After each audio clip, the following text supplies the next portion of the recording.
Forensic lab లో అగ్ని ప్రమాదం జరిగితే దాన్ని సీఎం రేవంత్ రెడ్డి కేసుకు ముడిపెట్టి కేటీఆర్ మాట్లాడి తన స్థాయిని దిగజార్చుకున్నారని ఎంపీ చామల కిరణ్ కుమార్ రెడ్డి అన్నారు. కేటీఆర్ చేసిన వ్యాఖ్యలు ఎంపీ కౌంటర్ ఇచ్చారు.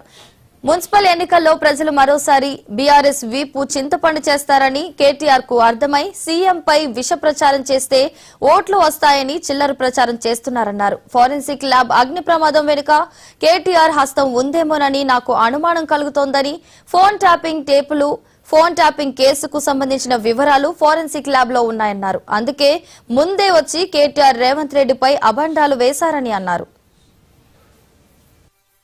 ఏ స్థాయికి దిగజారిన కేటీఆర్ నిన్న ఏదో అగ్ని ప్రమాదము ఫోరెన్సిక్ ల్యాబ్ లో జరిగితే రేవంత్ రెడ్డి గారి ఓటుకు నోటు కేసుకు ముడిపెట్టి మున్సిపల్ ఎన్నికల సమయంలో తెలంగాణ ప్రజలను పక్కదో పట్టించి మిమ్మల్ని మీరు చేసిన దరిద్ర పాలన మర్చిపోయి మీరు చెప్పే మాటలలో ప్రజలు పడిపోయి రేవంత్ రెడ్డి గారి మీద విష ప్రచారం చెల్లి మీకు ఓట్లు వస్తాయనుకోవడము ఎంత మూర్ఖత్వం ఇది.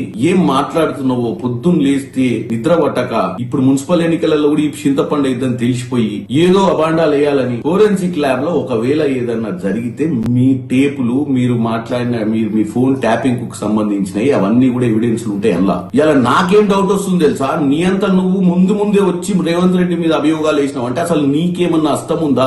ఎందుకంటే మన చరిత్ర మొన్ననే మీరు అధికారంలో పోతుర్రని తెలిసి December 4వ తారీఖు నాడు ఎప్పుడైతే కౌంటింగ్ జరిగి కౌంటింగ్ లో మనం ఓడిపోతున్నామని తెలిసిన నిమిషంలో స్పెషల్ ఇన్వెస్టిగేషన్ బ్రాంచ్ ల సీసీ కెమెరాలు బంద్ చేసి మొత్తం పలగొట్టి ఆ ఇజ్రాయెల్ నుంచి తెచ్చిన పరికరాలన్నీ పలగొట్టి పెగాసిస్ పరికరాలు మీరు ఫోన్ ట్యాపింగ్ చేసినాయి, డాక్యుమెంట్లన్నీ ఎవిడెన్స్ లేకుండా కాల్ చేసి మిగిలిన తీసుకొని మూసీ నదిలో పడేసిన చరిత్ర ఇది. ఇవాళ ఏమైనా జరిగితే ఈ ఫోరెన్సిక్ ల్యాబ్ లో గనుక ఏదన్నా కుట్ర ఉంటే ఆ కుట్ర మీ తరపు నుంచే ఉండాలి. ఎందుకంటే మీ మీద ఎంక్వైరీ జరుగుతుంది కాబట్టి ఏం మాట్లాడుతున్నావు? ముఖ్యమంత్రి రేవంత్ రెడ్డి గారికి ఫోరెన్సిక్ ల్యాబ్ లో మిమ్మల్ని ఎండగట్టనికే ఫోరెన్సిక్ ల్యాబ్ కు పంపించినటువంటి ఎవిడెన్స్ లే ఉంటాయి అలా. కాబట్టి తెలంగాణ ప్రజల్ని 24 గంటలు నువ్వు మీ బావ ఇద్దరు కలిసి పొద్దునోడు మధ్యాహ్నమోడు రాత్రోడు వీలైతే ప్రెస్ మీటు లేదంటే ట్విట్టరు లేదంటే చిట్ చాట్లు పెట్టి పనికిరాని మాటలు మాట్లాడితే మీకు ఎట్టి పరిస్థితిలో ఓట్లు వేయరు. ఓట్లు వేయాలంటే మన దరిద్ర పాలన గురించి మీరు క్షమించమని కోరండి. ఫస్ట్ మిగులు రాష్ట్రాన్ని అప్పుల రాష్ట్రం చేసినందుకు నువ్వు మీ నాయన మీ బావ